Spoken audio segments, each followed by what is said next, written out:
I get it, you scrolling through endless options for a senior-friendly scooter, trying to avoid the nightmare of spending a lot of money on something that just sits in the garage.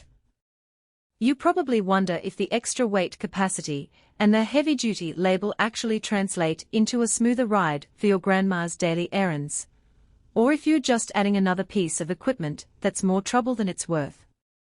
Link is in the description if you want to check the product details on Amazon. Let's walk through what the Huaycan 4-wheel scooter really offers in the real world, so you can decide whether it fits the lifestyle you have in mind. First off, the biggest selling point is the combination of a sturdy frame and the independent suspension paired with 16-inch tires.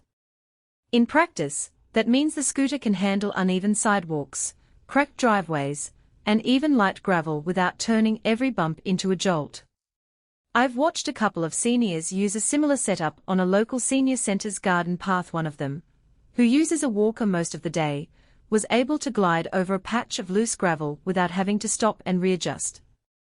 That kind of confidence can be a game changer for people who want to feel safe stepping out for groceries or a quick visit to the post office.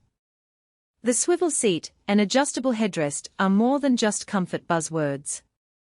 The seat actually rotates about 90 degrees, which makes getting on and off a lot easier for someone with limited hip mobility.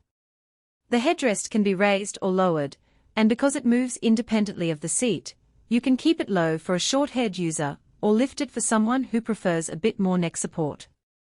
In a practical sense, that adjustment eliminates the need for a separate cushion or aftermarket add-on, which saves both time and money. Speed is another area where the Huaycan scooter tries to be flexible. There are 3 selectable modes: a crawl at roughly 3.7 miles per hour, a comfortable cruising speed around 7.5 miles per hour, and a faster, express setting that tops out at about 15.5 miles per hour. For most seniors, the middle setting feels like a natural walking pace, allowing them to keep up with a friend who's on foot while still feeling in control. The higher speed can be useful for longer trips, like a 10-mile drive to a community center, but it does require a bit more confidence and a clear path, so it's not something you'd use on a crowded sidewalk full of pedestrians and cyclists. Assembly is often a deal-breaker for families who aren't mechanically inclined, and Huaycan claims that 98% of the setup comes pre-assembled. In reality, the unboxing experience is fairly straightforward. You pull out the frame, attach the 2 rear wheels, and plug in the battery. The whole process takes about 20-30 minutes for someone who follows the instructions step by step.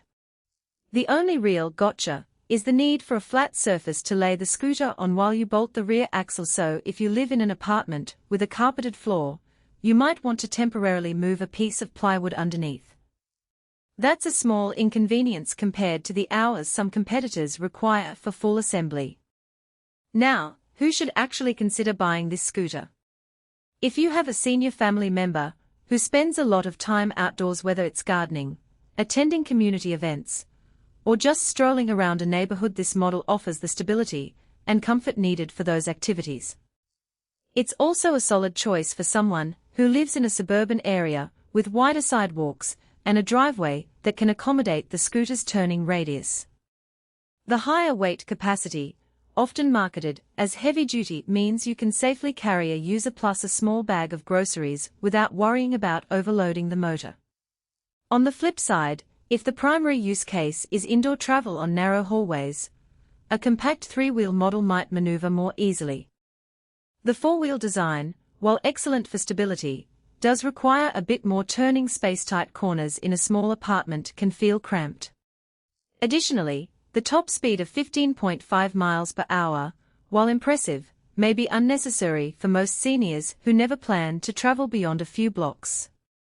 In those cases, the extra battery capacity that powers that speed could be seen as overkill, adding weight and cost that you might not need. One practical weakness that shows up when you start using the scooter daily is the battery charging time.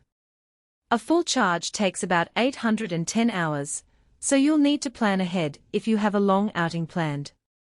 The scooter does have a decent range, roughly 15 miles on a single charge, at the middle speed setting, but you'll still want to keep an eye on the indicator gauge, especially if you're using the higher speed mode where the battery drains faster.